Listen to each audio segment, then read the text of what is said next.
Maitiak galde egin zautan polit jarintzanez, polit nintzela baina larrua bez,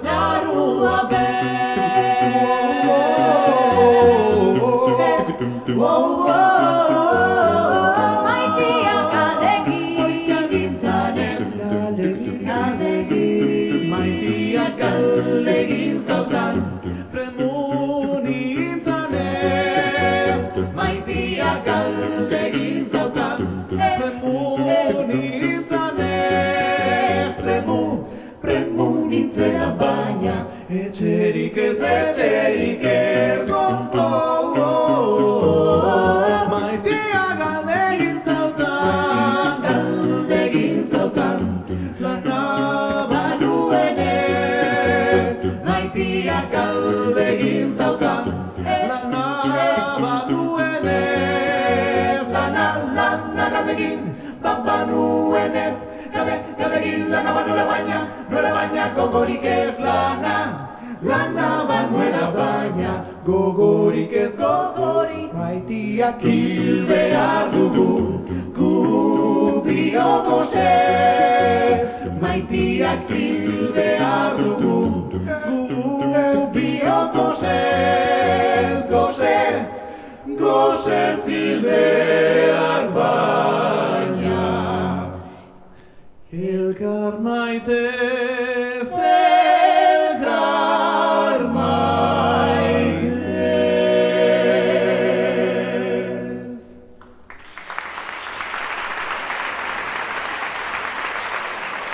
Kaixo, egunon denoi, Maitia galde egin zautanen bertsio zoragarri honekin eman diogu hasiera gaurko ekitaldiari. Baina, jarraitu horretik, gaur gurekin egongo diren musikariak, abeslariak aurkeztu nahi dizkizuet.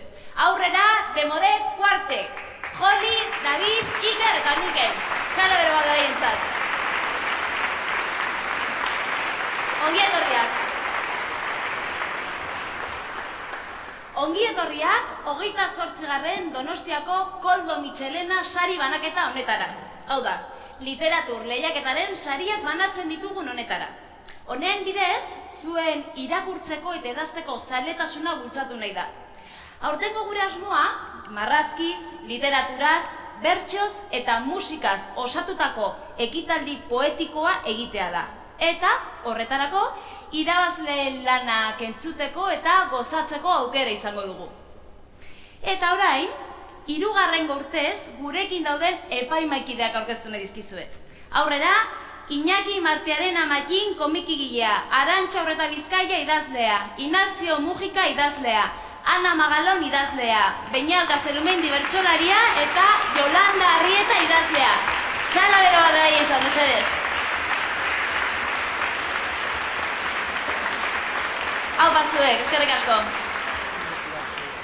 Aurten, 1180 lan jaso dira guztira. 522 komiki, 411 olerki, 476 ipuin, 78 bertso eta 33 mikroipuin. Eta, saritu ez gain, 39 aipamen berezi egon dira. Irabazi ez badut ere, aipamenkideek asko gustatu zaieran hori, eta orduan, aipamen berezia jasoko dute. Guztira, entzun ondo, 1180 lan, uzta oparoa, urterik oparoena gainera. Honek txalo bat merezi du ere. Eta orain bai, hemen dauzkagu gure gaurko protagonistak. Sartu mesedez, 18 sarituak. Txalo bero bat beraientzat. Haupa, neskagutilak, aurrera.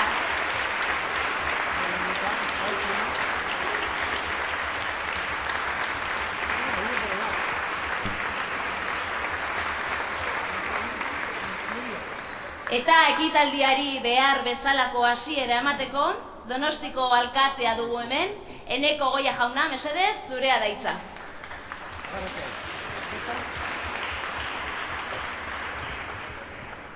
Eskerrik asko, egunon guztioi.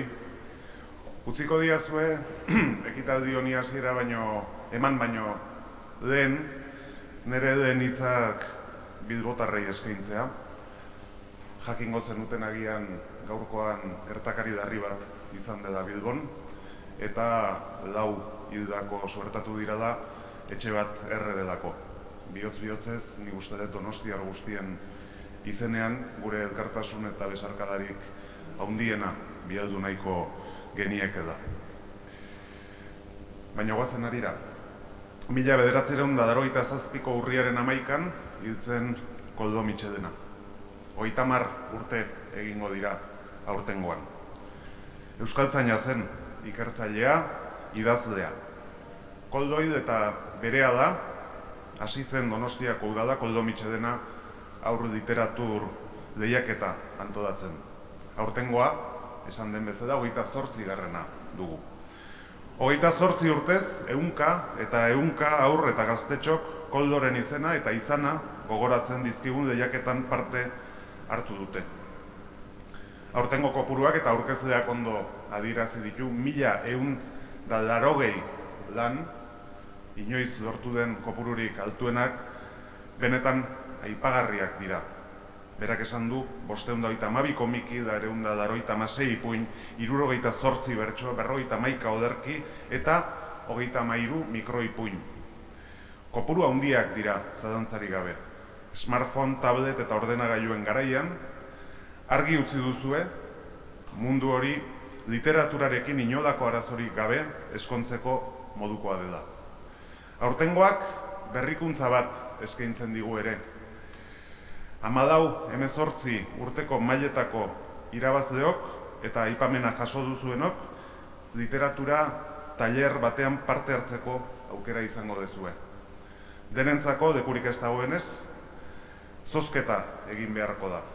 Sari bikaina da, Elgoibarko Aubixan antolatzen den tailerrean parte hartu ahal izango duzue Eusko Jaurlaritzaren Urruzuno literatura lehiaketako irabazleekin batera. Esperientzia ahaztezina izango da, dudari gabe.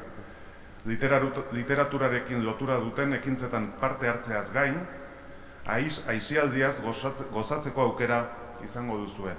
Eta literatur zaletasuna duten beste gazte batzuk ezagutzekoa ere bai. Poz handia ematen diguzue, zalantzari gabe. Eta badakit ziur, dagoen tokian dagoela, Koldo Mitxelena bera ere, pozik eta harro egongo dela zuen ekarpenaz.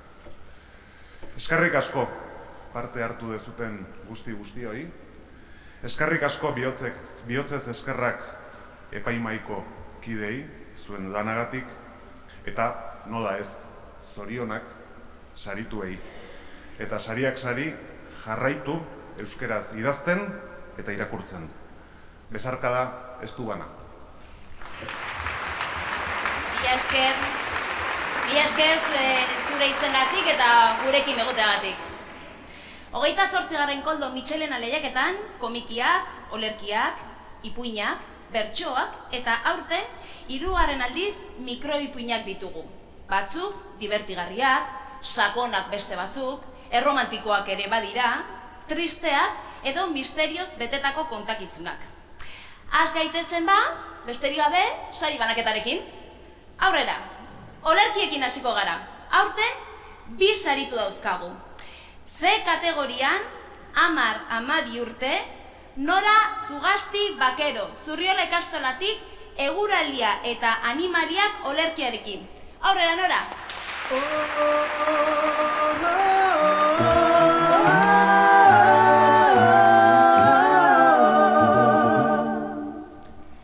Zerua oskarbi dago eta arratoiak jolasera. Zerua oskarbi dago eta untxiak azenarioa biltzera. Eguzkia atera da eta arrainak uretan saltoka. Eguzkia atera da eta txakurrak paseatzera. Zerua ilun dago eta txoriak beren kabietan. Zerua ilun dago eta txerriak lokatzetatik ateratzen. Euria ari du eta katua etxean goxo. Euria ari du eta txingurriak beldurrez zuloetan. Zerua oskarbi dago eta arratoiak eta untxeak elkarrekin. Oso ondo, zorionak, Nora. Urrengo sarituak olerkian irabazteaz gain, mikroipuinan aipamen berezia jaso du. 2014an Donostia 2013 sari berezia jaso zuen ipuin batekin. Eta iaz, Aizpak, Maialenek, olerkian irabazi zuen saria D kategorian. F kategorian, 16-18 urte. Miren Agirreko Mezkorta Iza, Santo Tomas Lizeotik, kontu txikiak olerkiarekin. Aurrera, Miren!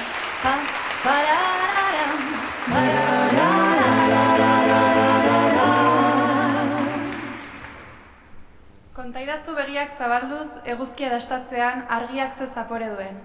Esan izarazpian galdutako amets eta hanka gurutzatuek sortzen duten musika nolakoa den.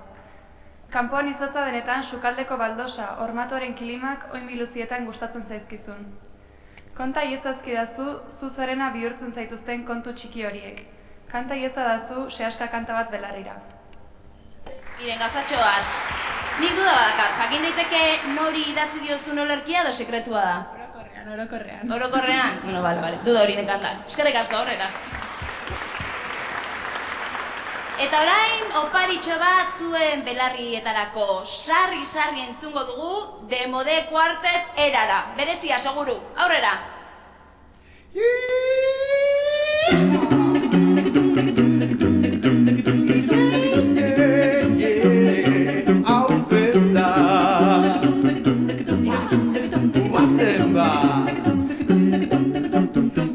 Zer pasatzen den azken aldiontan, jendea zidela dantzatzen zarrikan.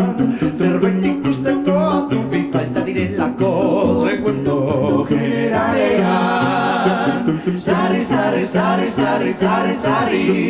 Sarri, sarri, sarri, sarri, sarri, sarri. Sarri, sarri, sarri, sarri, sarri, sarri. Bibatu, bibatu, bibatu. Irratikoak ziren emititzen zuzenean, jango zutela, eta piti eta zari bere muturretan sartzen zeudela, konturatu gabeak. Sari, sari, sari, sari, sari, sari. Sari, sari, sari, sari, sari, sari. Sari, sari, sari, sari, sari, sari. Bibatu, bibatu, bibatu. Saia dugu sortzea. Doinu gozagori. Sarriki horriak txampainak ospaturik. Iruñen kontzierroa dezentzierroa. Mintzapi gorria zerua doestatzen. Ez da ezarbatzen den azken aldiontan. Kendia zidela dantzatzen zarritan. Zerbait ikusteko dubi falta direlako. Recuento generalean. Sari, sari, sari, sari, sari, sari. Sari, sari, sari, sari, sari, sari. Sari, sari, sari, sari, sari, sari. Bibatu, bibatu, bibatu. Sari, sari, sari, sari, sari, sari. Sari, sari, sari, sari, sari, sari. Sari, sari, sari, sari, sari, sari. Cristo marcha la vida.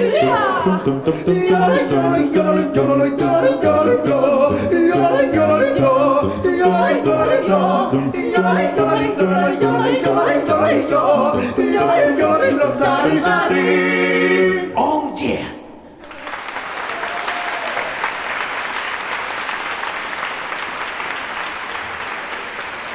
Zer roi ona jartzen duten, Goazen orain irudiekin eta hitzekin jolas egitera. Goazen orain komikien atalera. Komiki asko aurkeztu dira eta hori pozik egotekoa da. Guztira 5 saritu dauzkagu. Eta hauek komentatzeko pertsona aproposa edo aproposena dugu hemen. Matxin komikia. Aurrera, Matxin. Txalo beroa, mesedez. Eskerrik asko. Matxin, 522 komiki jaso dira. Danak ikusita, danak irakurrita, danak dituzu, lan ehar hartu ez orduan, ez? Bueno, lan atsegina ere, bai. Eta zemuzko maila ikusi duzu? Bueno, nik uste dut maila egokia izan dela, ez? Bai. Batzuk badira oso langileak, eta gero beste batzuk oso idea argia dazkatenak, orduan nik uste dut pozik egoteko modukoa dela, bai. Oso ondo. Bueno, basiko gara, sari banaketarekin? Bai, oso ondo. B kategorian, hemen txegatu zu komentatuko dituzu komikiak. B kategorian 8-10 urte, Maria Casas Rodríguez, Lasaia San Luis ikastetxetik munduz mundu komikiarekin. Zatoz, Maria!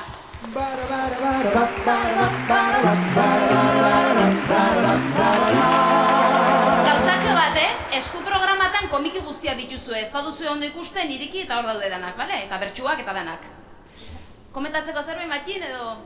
Bueno, zorionak eta adibidez, komiki hau irakurri dudanean eta ikusi dudanean, bereziki gustatu zait, bueno, hor errotulgailuak egin duzunean hola punto pila bat, hori ikeragarri atsegin dut. Eta gero noski ikusi dut 13. autobusa, debusekoa. Eta nik autobus hori erabiltzen dut, beraz, asko unkitu nau bai, hori, altzara doana. Orduan, Oso ondo, Maria, eskerrik asko eta zorionak. Eseri, nahi zu zerbait esan? Ez? Venga, eseri, orduan. Urrengo irabazlearen aizpak 3 urteetan irabazi du komiki atalean. Orain, aizpa gazteak hartu dio errelegoa. C kategorian, 10-12 urte. Oiana López Ederra, Santo Tomas Liceotik, Desberdina izeneko komikiarekin. Aurrera, Oiana!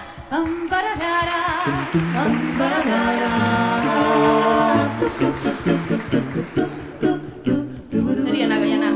Zen Matxin? Beste artista bat dugu hemen, Bai, honek dauka ni baino hile gehiago, hemen gustatu zait, bueno, noski kontatu duzun historia, eta ero onkitu nau ere, desberdina izatearen alde hori ez da, denok badugu gure berezitasuna, eta horrek ekartzen du edertasuna ez da, bizitza honetan, orduan, hori gustatu zait. Zer komentatu nahi duzu, Oiana? Ez? Bueno, ez? Zorionak. C kategorian baita ere, Urko Martínez Etxarri, Amaraberri ikastetxetik, Baloi bakartia komikiarekin. Aupa, Urko!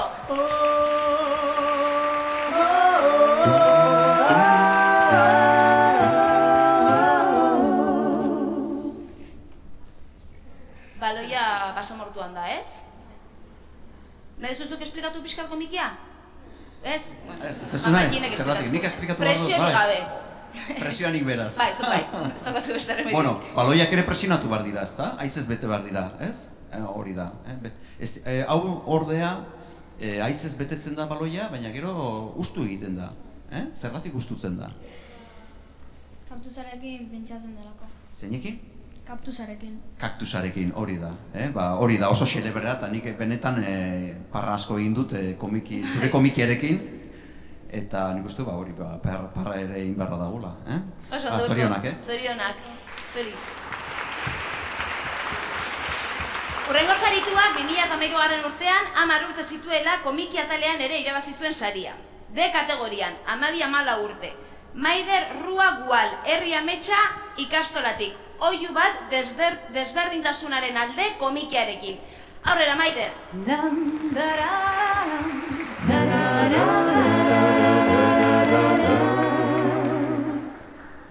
Ze polita, Maider. Honek ere unkitu nau, batez ere, alde batetik erabili dituzu zera plano desberdinak, ez da, alegia enkuadreak. Eta hor ikusten dut, komikiaren mintzoa edo menperatzen dezula. Eta hor bestela, noski, mezu baikor horrek alaitzen gaitu. Nei behintzat bai. Zorionak. Zerbait esan nahi duzu, Maider? Ez ere ez? Bueno, ez da. Nika lakari. 2016an irabazle izan zen, eta jakin dudanez ja hurrengo urtekoa prestatzen ari da. E kategorian, hori izan du berak, 14-16 urte, Jonander Alonso Ortiz Delgeta, Lasaia San Luis ikastetxetik, Bikiak izeneko komikiarekin. Aurrera, Jonander!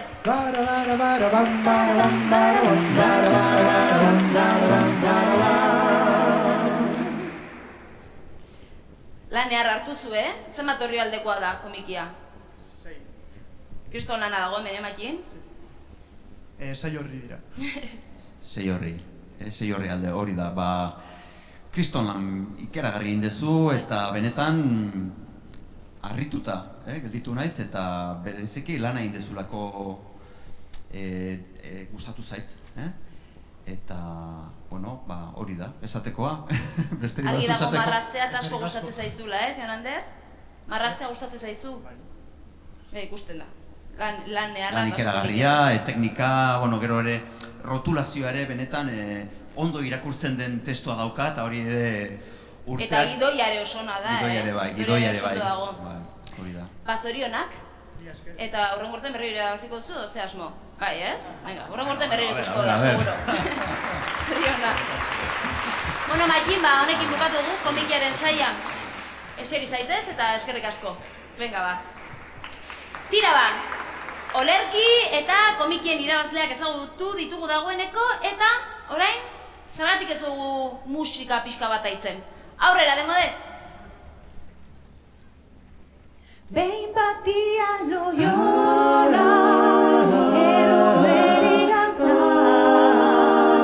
hantxe ikusi nuen, neskatxaba plaza, txoria baino ere, harinago dantza, gurase bai polita, hain politi batza. Esan nion desire, senti nuen gisa, arekin izketa bat, nahi nuela izan, kontatuko dizue, guztia segitan, zer esan nionetan, nola erantzun zitan. Dama polita zera, polita guztiz bai, baina alera zaude, horretik ezkongai desberdino, esan zaidazu bai. Nik zurekin ezkondu, nik zurekin jai, nik zurekin jai, nik zurekin jai.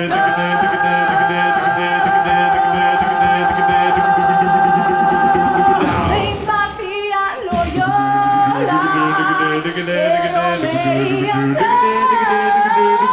hantxe ikusi nuen, neskatxaba plaza, txoria baino ere, harinago dantza, orain soy polita, hain politi batza, behin batia Loiola.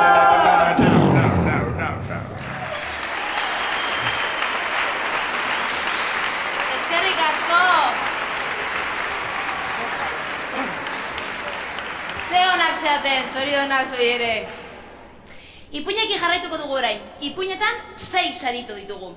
B kategorian, 8-10 urte, Kima Núñez Atxotegi, Santo Tomas Lizeotik, maite mindurik nago ipuinarekin. Aurrera, Kima!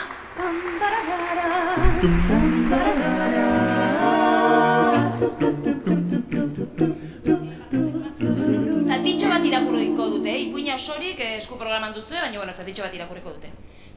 Maite mindurik nago, herri bateko plazaren ondoan, baserri batean, bazen bihotz izeneko neska bat, eta beste baserri batean, zuaitz izeneko mutil bat bizi zen. Behin batean bihotz eta zuaitz odeietara begira zeudela txokatu egin ziren. Lurretik altxa ondoren biak batera, zer modu zaude? Galdetu zioten elkarri, eta biak parrezka hasi ziren, ja. Aurpegira begiratu zioten eta maitemindu ziren. Biak bihotzen etxera joan ziren, baina gero bihotz konturatu zen zuaitzek erre egiten zuela eta banandu ziren. Orduan bihotzek esan zion zuaitzi, joan zure etxera, baina bere etxea oso urruti zegoen eta bihotzek bere etxera eraman zuen. Zuaitzek bihotzekin egon nahi zuen eta berekin egoteko zer egin zezakeen pentsatzen hasi zen. Opariak egiten zizkion baina ez zuen funtzionatzen eta orduan herriko jendeari esan zion. Bihotze ikusi duzu, Oso ondo, Kima. Gerri pixarirekin. Nola bururatu zitzaizun ideia hau idazteko? Etzara gogoratzen, zu pentsatu zen duen. Erretzea txarra da eta horren inguruan zebeti atzi beharko dut, ezta? Ba oso ondo, zorionak Ima. C kategorian, 10-12 urte, Jon Urbaneta Olaziregi, Amara Berri ikastetxetik. Ameten gezurrak, aurrera Jon!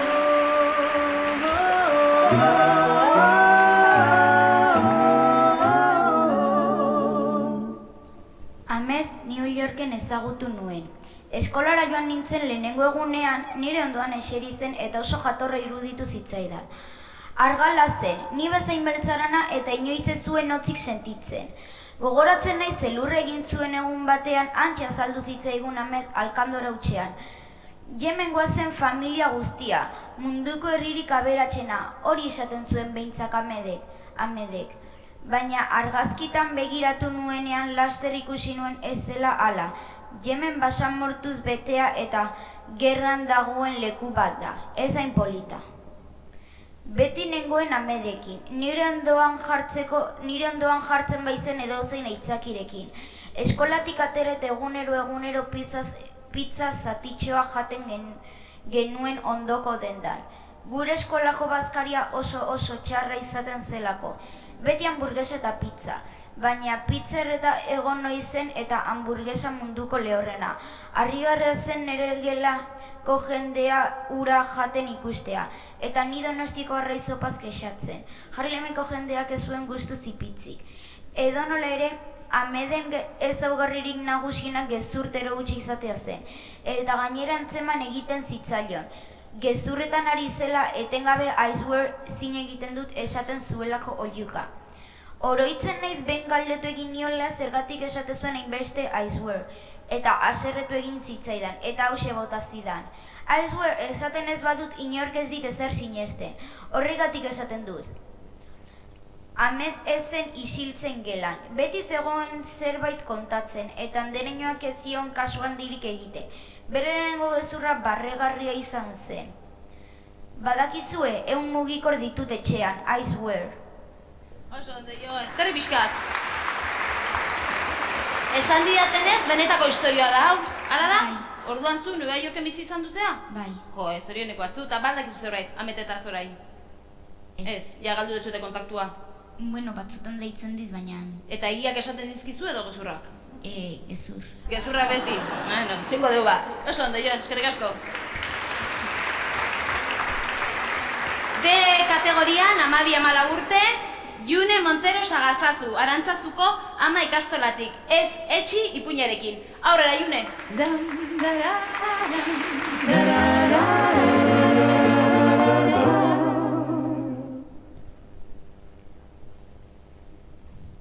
Malenen bizitza ez da batere erraza. Neskatxau ezagutzen dutenek ez zuten berdin pentsatuko ordea. Berak, egunero jasotako mina ezkutatzen daki. Naiz eta geroz eta handiago izan, berarentzat gordetzen du. Agian, ez duzu egoera hau oso ondo ulertzen. Egia esan, ez da sinplea ulertzea egoeraren barruan zauden arte. Orduan, zoritxarrez dena ulertzen duzu. Malenek familia du, asko maite dute, bere gurasoek, bere neba txikiak, bere lengusu guztiek, baina berak utxikaragarri bat sentitzen du bihotzean. Berak asko maite duen pertsona bat alde batetik berarekin dago, baina bestetik berriz ez. Arraroa ez da, izan daiteke. Malen egunero goizeko 7:00 esnatzen da eskolara joateko. Urte honetan DBH-en hasi da. Eskola ez dago bera bizi den herrian, horregatik lagunekin batera autobusa hartzen du hara garaiz iristeko. Ikasle oso ona da eta ez zaizkio lagunak falta. Eskola gustoko du. Han orduak zereginez beteak pasatzen dituenez, utxikaragarri horretaz hazten da. Ez da ohikoena 13 urteko neska bati eskola gustatzea, baina berarentzat bere babesa da eraikin hura, min guztiez babesten duen harresia. Aupa, June, zorionak. Zerri bizka, June. Malenen historia oso historio gorra da, baina oso neska indartsua dela ikusten da. Norbaitetan inspiratu zara edo... Bueno, Malen berez ni naiz. Ah, bale. Eta hau nire amonantzako idatziet, zeba nire amonak daka gaixotasun bat, eta horregatik... Berari eskainita edo oso ondo. Ba, oso lan polita, zorionak. E kategorian, 14-16 urte, Unai Ruiz Mujika, Antigo Luberri ikastetxetik, beldurtu baten egunerokoa ipuinarekin. Aurrera, Unai!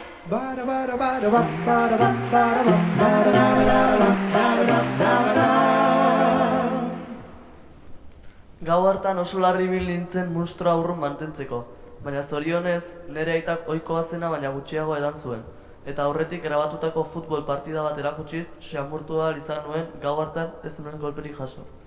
Hurrengo goizean, arrebaren zauriak zaintzeari ekin nion. 2 egun lehenago munstroak kristalezko botila batez egin zizkiona. Zer moduz, galdetu nion begirada bere besotik altxatu gabe. Unai, non da ama? Kanpoan da. Gure anaia zaharrarekin batera, ez dakit noiz etorriko diren. Unai, aukera baduzu, zin egin diezadazu maite dudala esango diozula.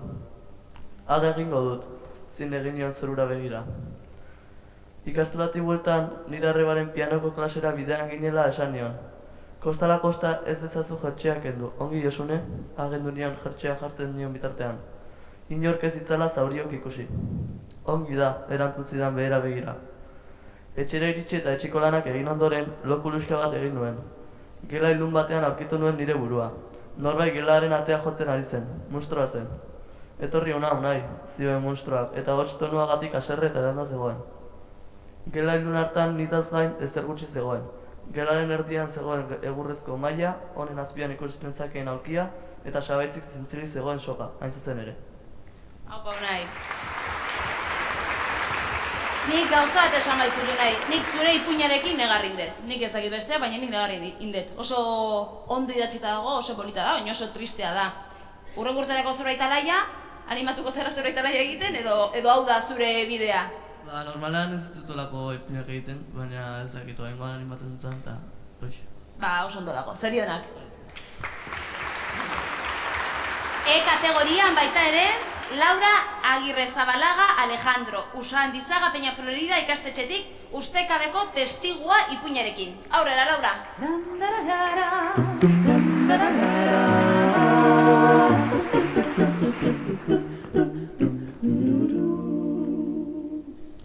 Guztia beltz ikusten dut. Esna nago ez da? Bizirik nago ez da? Bai, bizirik nagoela badakit. Batez ere, gorputz osoan sentitzen dudan minarengatik. Aurkitu behar dudana ez da hori.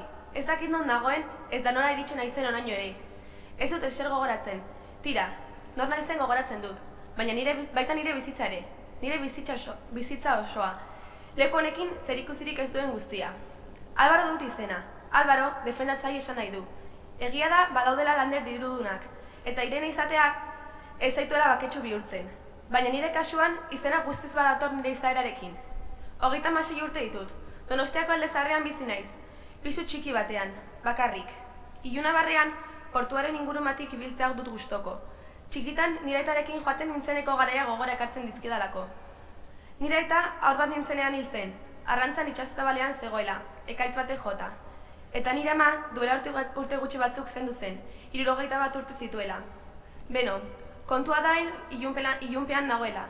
Sustadak ditu gorputz osoan mugitzen saiatzen naizen bakoitzean. Soinu ahul bat entzuten dut.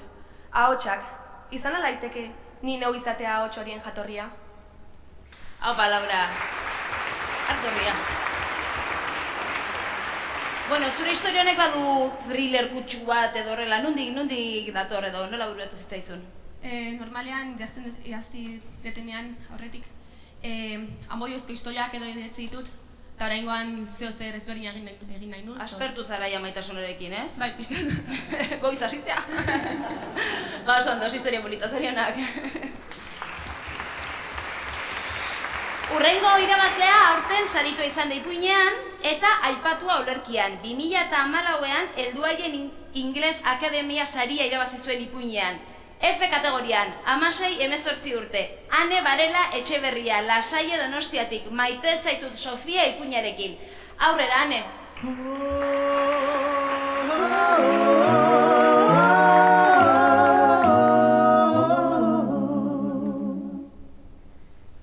Plik. Urtanta bat erori zen lurrera. Sofia ez zegoen ziur, ea bainuantziko txorrota irekita uzteagatik jausitakoa edo bere begietatik ateratako malkoa zen. Oraindik gogoan zituen bezperan jasotako gertakizunak. Bere azalean ere ikus zitezkeen horitzapen horiek, baina Sofiak ez zuen horri buruz ezer pentsatu nahi. Maite zaitut, Sofia, ez ezazu egin mesedez, maite zaitut. Aurpegi errukigarria jarri zuen Mikelek. Mesede bat eskatzen ari balitzaio bezala, egin beharreko gauza izango balitz bezala. Barkaidazu, Sofia. Haren begi erruki horrak gogoratu zituen neskak. Zerbait irakurri zuen begi negartxu horietan. Ez zen mila izan, ez damua, ez horrelako ezer. Iruzurra, gezurra. Hori ikusi zuen Sofiak bere maitalearen begi gorrietan. Gorria. Sofiak burua astindu zuen, ez zuen horretan betxatu behar, oraindik ez. Baina antziko beroan murgildu zuen burua, bere malkoak garbituz, eta eskuek azalean zituen marka gorriak lastanduz. Horrek zerbait aldatuko balu ezala, mina kanpoaldean soilik egongo balitz ezala. Hau pare. Hane, emakumeen aurkako indarkeria da zure ipuinaren gaia, zoritxarrez egunero entzuten dugun gaia, zertan inspiratu zara edo?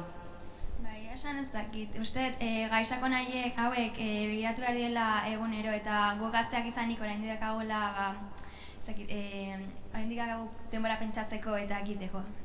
Oso ondo, poste naiz alor honetan lan asko dago egiteko, hau pazu.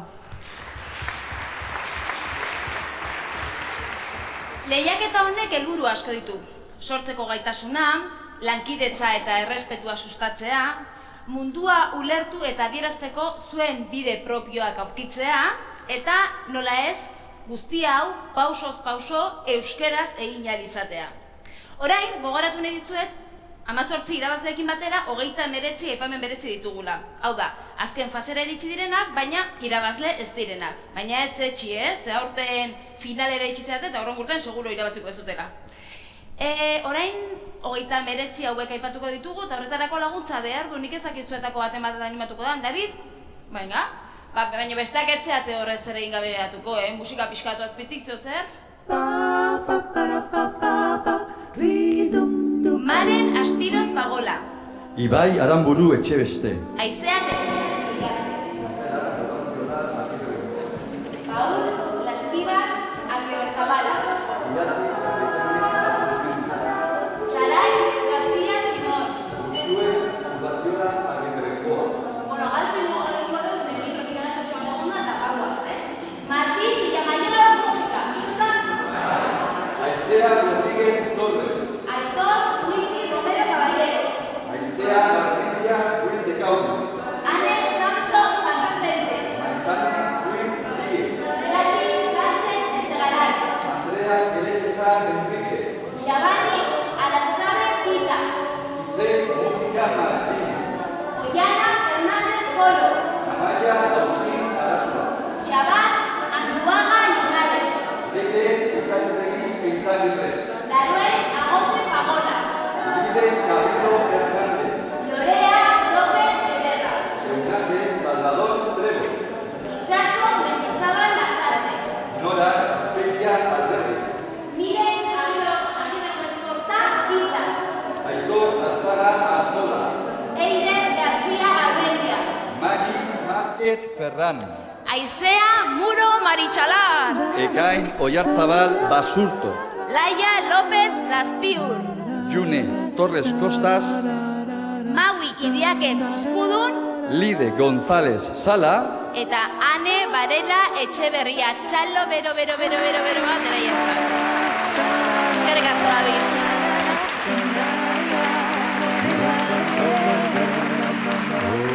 Zer susto, 39 aipatu ditugu, baina nik badakit baten bat batzuk gaur hona etorri direla. Aipaturen bat hemen balin badago, mesedez urbilduko zate estenatokira, zuen momentu txokitzeko eta hemen zuen txalo zaparra da jasotzeko. Jarri. Jarri men, kartu. Jarri danak. Zen bat, oso ondo. Jarri, bildu. Jarri men aurrean zu. Jarri atzian.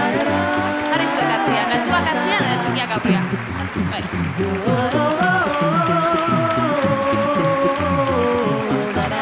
Hau pazuek, zorionak benetan. Zorionak aipatuak izateagatik, jende asko aurkeztu da eta oso lan onak egin dituzue eta animatu, jarraitu idazten, margotzen, irakurtzen eta aurrengo urtean irabazle seguru. Bale? Txalo beroa, venga, aurrera eseri.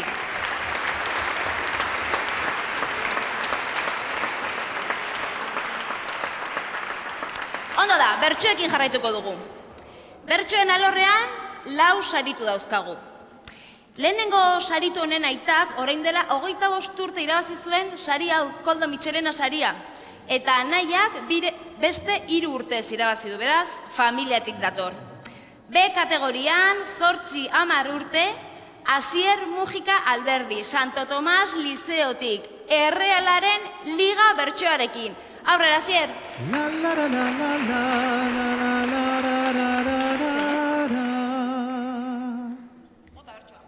Liga hontan Reala egindasko hazi, naiz eta Bartzelonak irabazik hasi. Bartzelonak orduan lekzioa ikasi, ta aurten Errealak Liga irabazi. Errealak esan du oso onak gara, ta Bartzelona berriz oso eskasa da. Madrid jasoko du kriston golea da, eta Madrid orduan doa segundara. Gertatu den guztia da oso arraro, eta mundu guztia harrituta dago. Erreala zen askoz ere okerrago, baina irabazita oso pozik nago. Nien naiz oso futbolzalea. Bete da zure ametsa irabazi du Errealak Liga? Bai. Bai, Errealak irabazi du?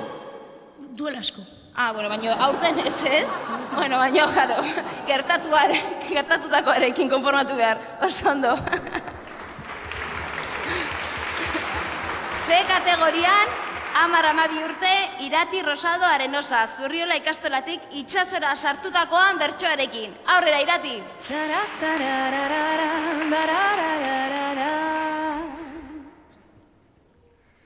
La Kontxa hondartzara joan ginenean, bainu jantzia jarrita ziztu bizian. Uretara sartuta ikusi nuenan, arrain zoragarria uraren barruan. Arrain hori hasi zait neri hitz egiten, eta esandakoa ondo detu lertzen. Orduak eta orduak pasa genituen, bukatu genuen biak lagunak izaten. Uretan engon eta dordoka zegonan, ura ezagutzea polita izan zan. Dordoka eta arraina ezagutzen ziran, lagun asko egin nituen arratsalde hortan. Oso ondo, Irati. Momentu bat. Bertsoaren bukaeran esaten duzu marrazo bat ikusi zen du La Kontxan. Ez da egia izango, ez? Ez da benetako historioa, ez? Eskerrak. Eskerrik asko. D kategorian 12-14 urte, Olaia Barriuso Aizpurua, herri ametxe kastolatik niretzako gutuna bertsoarekin. Eta Olaia oso neska azkarra danez, eta Beñat ikusi dunez esan digu, aldu Beñatek niriken abestu? Así que Beñat, animatzen bazara? Haupa, Olaia.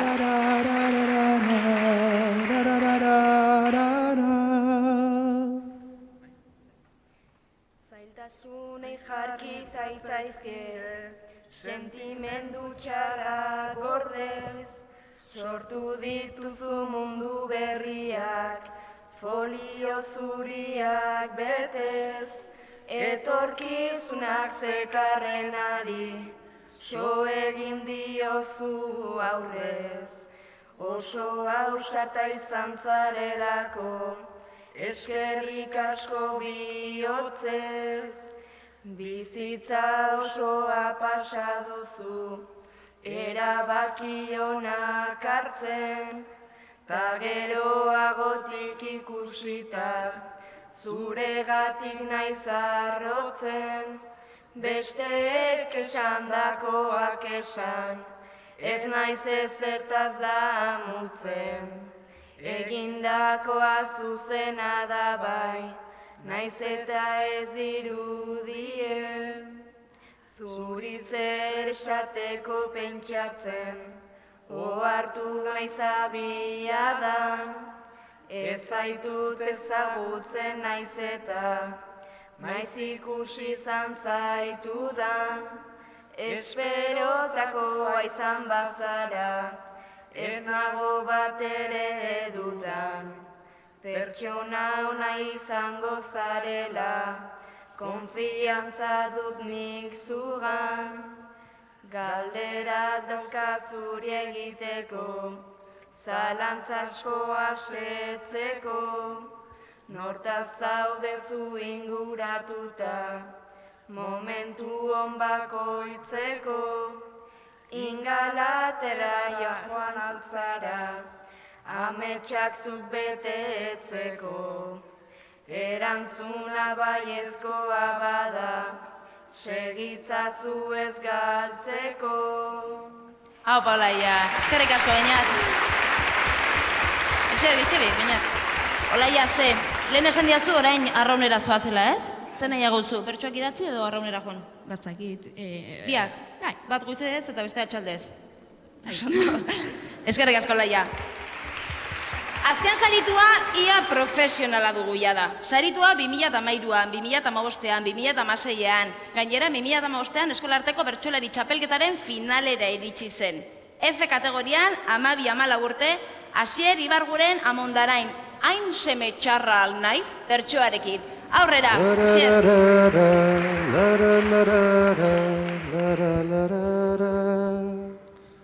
Eskolarako 1000 apunte, 3 titulu, 4 sari kutre, ta gurasoak asezinak direla esango nuke,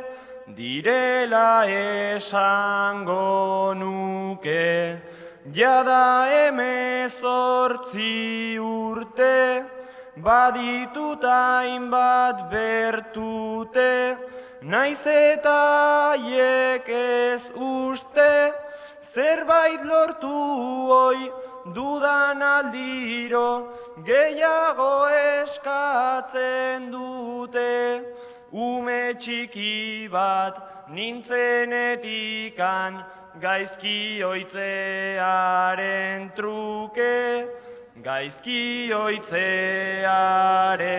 truke, ikasketetan ze abentura, azterketekin hainbeste guda, ta hau guztia alferra egin nindutelako mundura,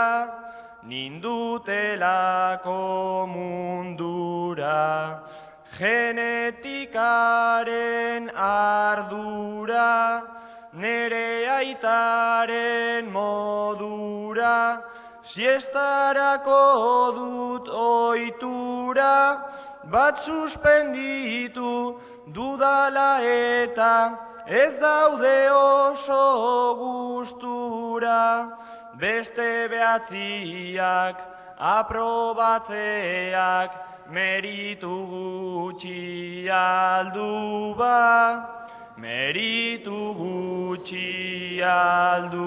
ba, akademira 7 urterekin, antxenen bilen, ekin ta ekin, kokoteraino amaitu nuen, azkenik inglesarekin,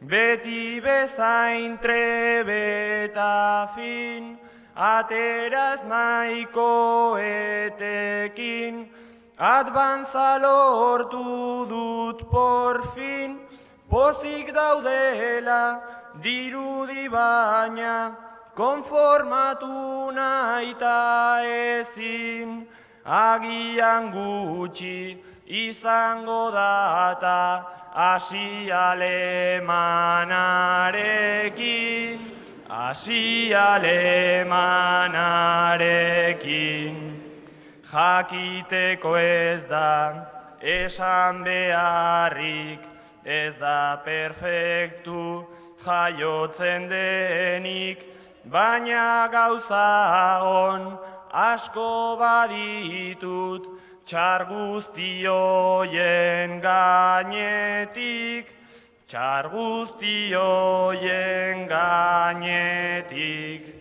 Jarraitzen naute atzetik, nire zorionagatik, amorrua ematen dit, naiz asetzea inola ere, ez dudan lortzen oraindik, beste edozer baino gehiago, maite nautela badakit, maite nautela badakit.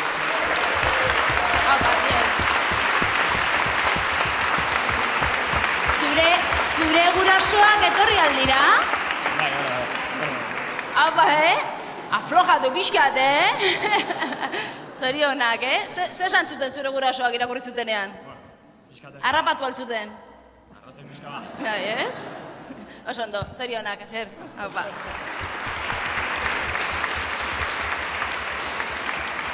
Baina ni zu pixka gehi ontzuteko gogoz gehatu naiz, animatuko altzea eta botako aldi guzu bertxoren bat. Torri ba, aurrera. Behar duzu mikroa?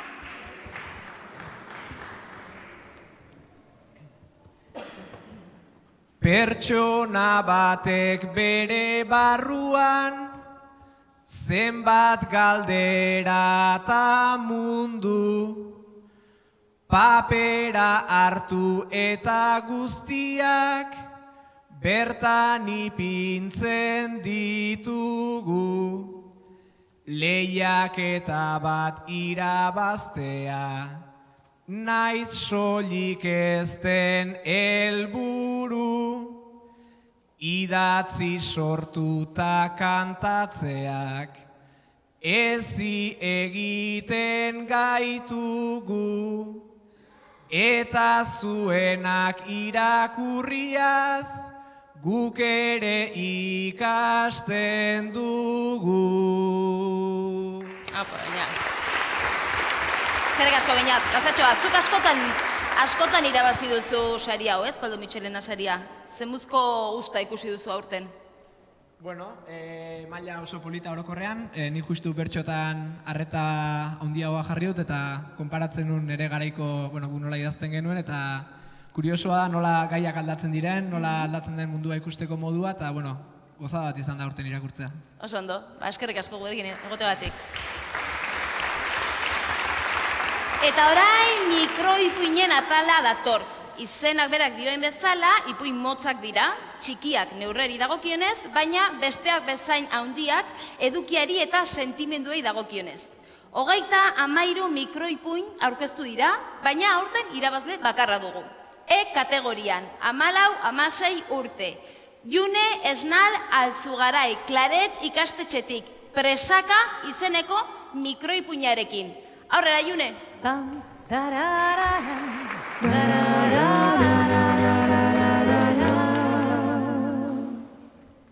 Zelako nekea. Gaur ikastolako lehenengo eguna da. DBH laugarren maila hasiko dut. Eta orduri xamar nabil ikastola berria dela eta. Ama, elastiko arroxa ala morea. Nahi duzuna baina azkar. Berandu iritsiko zara. Lasai ama, orain makiatu behar naiz eta. Ongi da, baina azkar. Elastiko arroxa gantziko dut. Bakerioekin beti ondo geratzen da. Orain komunera noa korrika batean. Herrimela, Espainetakoa, txukunagoela espiluan begiratu eta listo. Lehenengo eguna disfrutatzeko prest. Takoigabeko zapata jantziko ditut.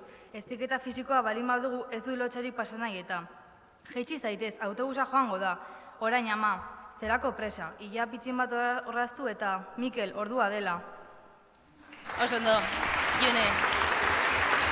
Asko gustatu zaiz zure mikroipuina, ze mutilak ere neba dute Espainia margotu ditzazkete eta takoia jantzi, ez aldala. Norbaitetan inspiratu zara edo nola buruatu zitzaizun? Ez zen nirengan inspiratu. Hori pentsatu zenuen, ez? Mutilek ere aldutela egin. Ba, zorionak, oso ondo, June. Bueno, listo, aipatu ditugu aurtengo 18 irabazleak, zorionak, zuen lanak zoragarriak izan dira.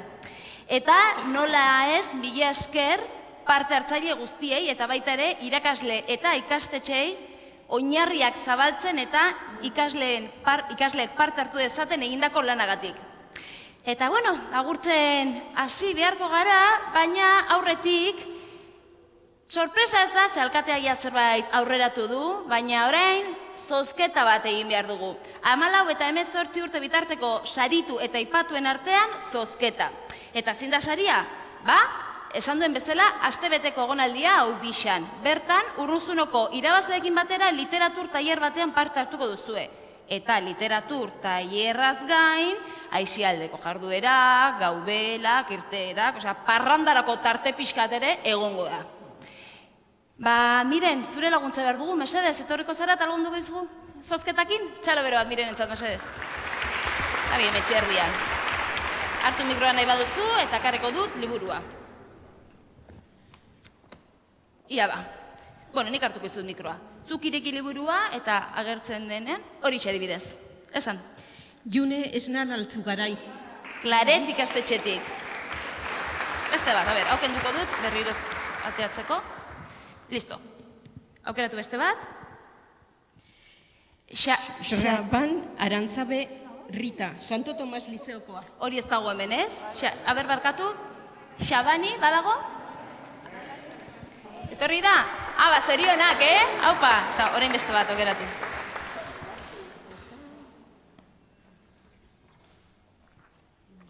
Aurrerago, igual honeago, errexago gehiongo dirata.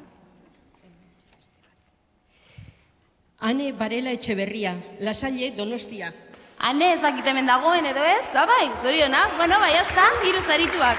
Garri, bai, pasuko dugu, gero. Bale, miren, ez dakit zerbait esan nahi duzun edo zurea da izan. Zorionak guztioi, segi literaturarekin disfrutatzen. Zorionak, batzuk hemen zaudete, beste batzuk ez, aparteko aipamena merezi izan duzuen hoi, eta zorionak batez ere parte hartu duzuen guztioi eta ikastetxei, eta segi literatura lantzen. Eskerrik asko, miren.